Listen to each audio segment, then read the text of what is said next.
Hello friends, and welcome to another edition of Wellness Wednesday. This week's lesson is on eating well, and in particular, managing how much you eat. Today, we start to build the habits and routines that will help support your new, healthy approach to eating. Healthy eating is about eating with awareness and control. We'll not be talking about dieting in this program because diets don't work. We will be talking about eating well, and we will be focusing on changing your eating patterns. We're working to create healthy eating habits that are sustainable. And I don't want you obsessing about your weight either. This is a waste of time and energy, and it is bad for your emotional health. We focus on process, not the end results in this program. If you eat well, you will be healthy, and you will feel better both physically and emotionally. Too often, we eat emotionally or mindlessly, and this can lead to bad eating habits. Our minds are elsewhere, and we try to numb our emotions by shoving food in our mouths. I think you know what I'm talking about, right? We've all been there. Eating mindlessly basically guarantees that you will eat too much.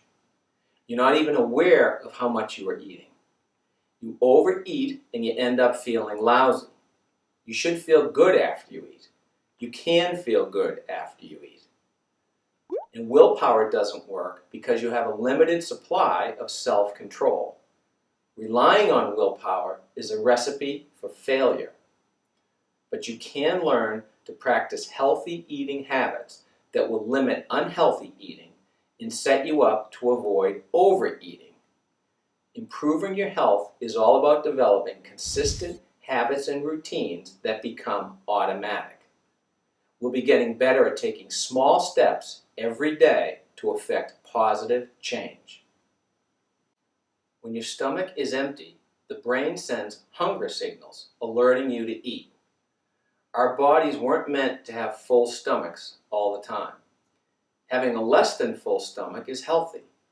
We fill and stretch our stomachs beyond what they were designed to handle, and that leads to weight issues and, more importantly, health problems. Shifting your eating routines gradually is critical.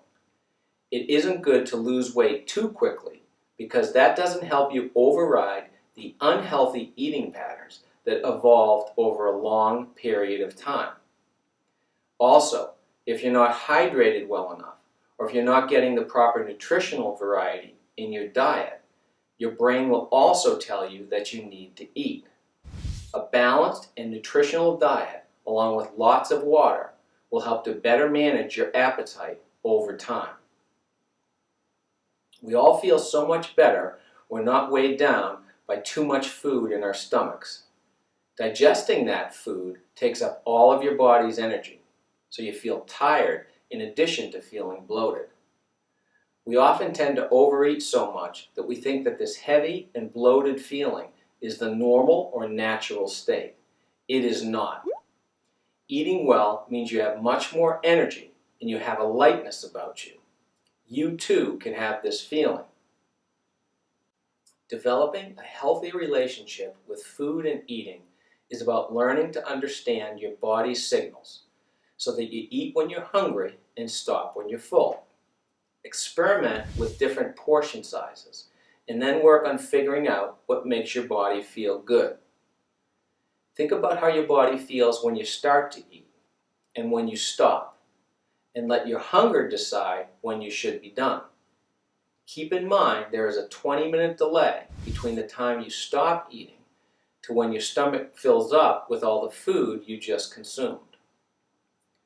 Studies of the healthiest and longest living communities in the world have pointed to some best practices regarding portion control. One of them is the 80% rule. This practice advises people to stop eating when they think they're about 80% full. This typically means that you would be about 100% full 20 minutes later when all the food settles to your stomach. When you reach a completely full stomach while you are still eating, you are in trouble. 20 minutes later, you will be beyond full and you'll feel terrible for a while. Practice this skill of becoming more aware of how full your stomach is at certain times.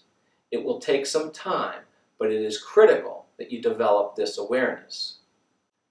There are other best practices that have emerged from around the world with regard to managing how much food you consume at one sitting. The healthiest communities on the planet follow various forms of the small plate method. Meal portions in restaurants, as you know, can be ridiculously big, and people tend to carry over this practice into their homes. A way to combat this is to use smaller plates. Serve your meals at home on smaller plates, which will limit the amount of food that you can dish out. After you've served the food and before you eat, you then need to wrap up all of the leftovers and put them away. Otherwise, you'll keep going back to fill up the small plate again and again. That defeats the whole purpose. Also, avoid eating food directly out of a bag or a box. You actually should not be eating food that comes from a bag or a box. We'll be talking about food choices next week. But get in the habit of dishing out how much of the snack food that you should eat and put the bag away before you start eating. And never graze through your snack cabinet. This is a really bad eating habit and is the primary example of emotional eating. Another important step in developing better eating routines is to plan ahead for when you are going to eat and what you are going to eat. I want you to think about the times and the schedules of your meals. Your body loves consistency, so eating at the same time every day helps to regulate your appetite. If you're going to snack, schedule your snack at a certain time and try to make it as healthy as possible. The point is not to deny yourself or make yourself miserable. You're not dieting. You're just experimenting and becoming more aware of the connection between eating and how your body feels. Everyone is different, so play around and find what works best for you. Remember, you are working on making gradual changes to your eating habits. The focus is all about eating well. This week, your assignment is to add more discipline and process to your eating routine. This week, I want you to start working on your portion control. You have to put the lessons into practice to affect change in your life. Starting today and every day this week, start practicing the smaller plate method. Use a smaller plate and put the leftovers away before you eat.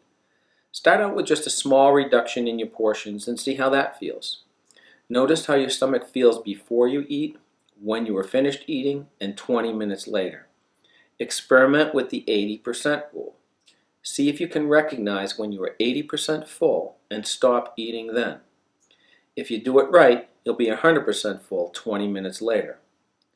Also, map out an eating schedule that you can stick to. At this point, don't worry about eliminating snacks or meals. Just focus on consistency of schedule and being more disciplined about your portions. Learn to be a rational, happy eater, not an impulse, stress-driven eater. We'll talk about emotional eating in another lesson. The goal this week is to start experimenting with portions and how much you eat and to increase your awareness and how full you feel before, during, and after meals. Becoming conscious and aware is the primary goal. Remember, you're not dieting. The more you practice these approaches, the easier it will get, and eventually they will become automatic. Good luck this week, and email me with any questions and to let me know how you are doing.